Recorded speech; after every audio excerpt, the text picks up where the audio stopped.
Whenever you're ready. Good evening. I wanted to start off with an apology. I've been misled to think that delegations to an elected board of officials representing the publicly funded schools that I help fund serve the purpose to state a case, to notify those making the decisions impacting my children's education and well-being at the schools that I help fund. I know more now, and although I'm still learning, I will keep doing just that. It has been made unequivocally clear that it most certainly isn't who has the best argument that will invoke direct change to the decisions the majority of this board will make.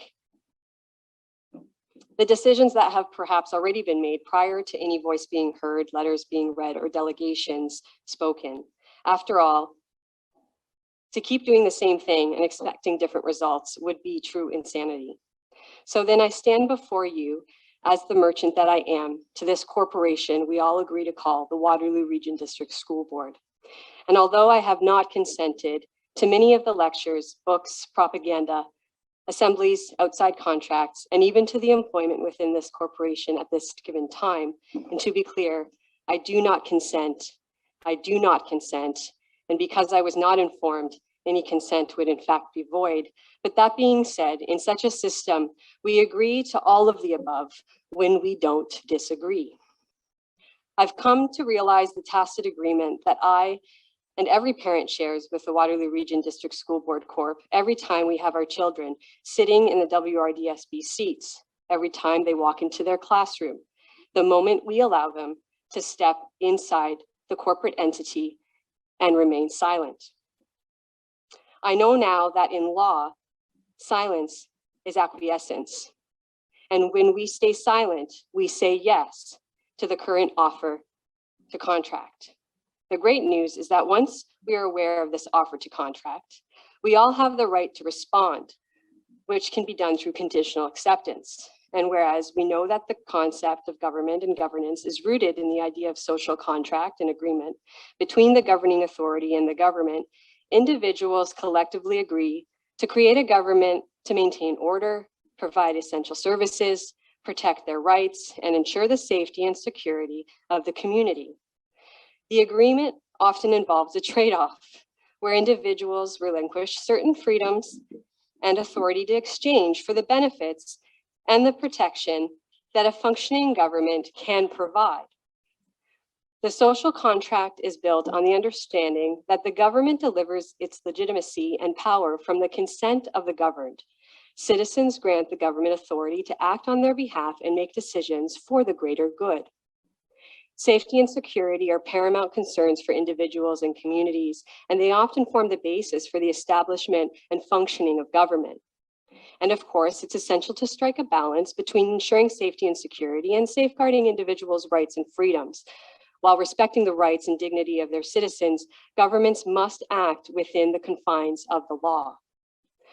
I know now that with a series of lawful notices, I can send a counteroffer to corporate executives and government officials stating that I will accept your offer on the condition that you can prove it to be safe.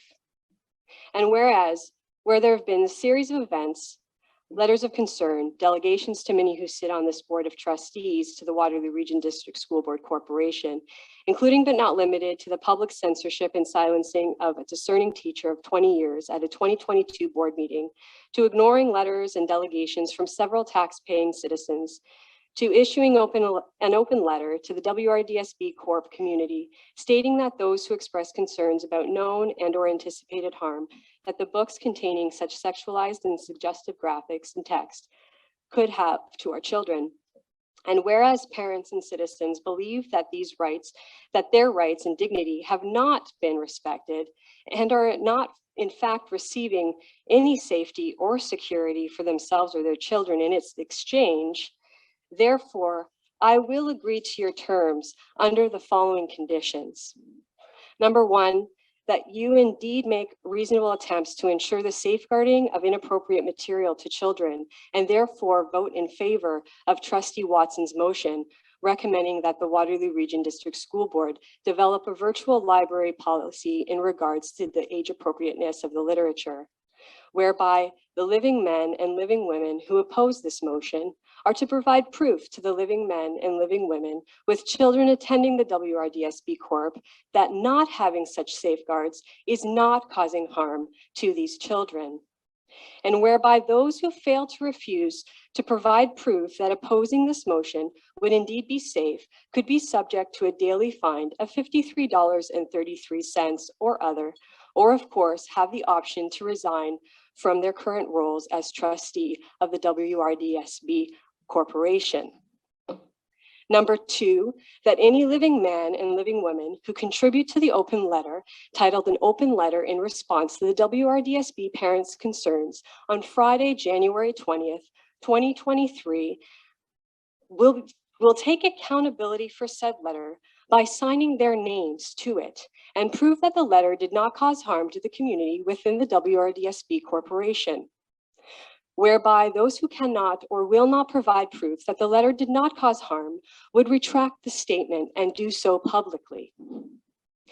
Whereby in the failing to do so, as stated in Section 2A, those who are responsible for the open letter could be subject to a daily fine of $784 or other, or of course, have the option of resigning from their position within the WRDSB Corp. And lastly, number 3, that any living man and living woman who does not oppose sexualized material in the WRDSB Corp will prove that such sexually explicit content does not cause harm to the students of the WRDSB Corp. Whereby any living man or living woman who fails to refuse to provide proof that such material is safe for children could be subject to a daily fine of $10,000 or more, or other, or of course, have the option to resign from their position within the WRDSB Corp. And as I close, I'm reminded of how fitting the second motion Trustee Watson puts forward to us regarding competing rights. Changes to Board Policy 1012, religious and creed accommodations. Although I'm left grappling with how we're even having such conversations, as I remind you that in addition to the declaration you all made to this community, all but one, as far as to the best of my knowledge, has also sworn or affirmed the oath that you will be faithful and bear true allegiance to the reigning monarch, either His Majesty King Charles III or Her Majesty Queen Elizabeth II. Whereas when someone swears or affirms to be faithful and bear true allegiance to the reigning monarch, you are committing to uphold the oath and responsibilities that the king or queen themselves have taken. This includes respecting their authority and following the principles and duties associated with the monarchy as outlined by the reigning sovereign. It's a reciprocal relationship where both the monarch and the individual swearing allegiance have mutual obligations and duties to each other based on the principles of the monarchy and the Constitution. And in this current world that seems to identify with, above all, flesh and earthly measures, I remind you one of the promises you all made when swearing or affirming to be faithful and bear true allegiance to His or Her Majesty, that you are committed to uphold their oath, and I quote, "To the utmost of your power, maintain the laws of God and the true profession of the gospel." Thank you for your time and the earnest consideration to what these promises you've made mean to us, the people whom which you so graciously committed to serving. Thank you.